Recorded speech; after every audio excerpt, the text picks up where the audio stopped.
কওলি ফায়াতমা আল্লাযী ফী কলবিহি মারাদুন ওয়া কুলনা কাওলাম মারুফা। ও মায়ার বান্দি, বেগানা পুরুষের সঙ্গে কথা বলিতে গো আওয়াজের পর্দা করিতে হইব। মিঠা আওয়াজ করলে তাই ছেড়ে দিতে হইব, কর্কশ আওয়াজ পুরোপুরি ছেড়ে দিতে হইব। সামান্যতম কর্কশ আওয়াজে কথা বলতে হইব।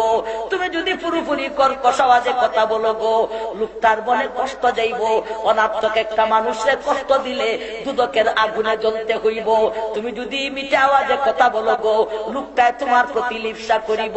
যদি বেগানা পুরুষে তোমার প্রতি লিপ্সা করে গো, তোমার রূপ দেখিয়া তোমার আওয়াজ শুনিয়া, তাহলে দুইটা গজব নাজিল হইব।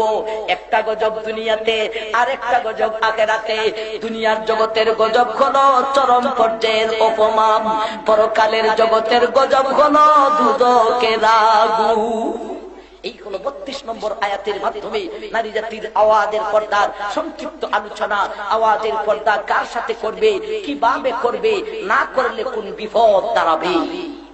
এখন আসুন আমরা 33 নম্বর আয়াতে যাই।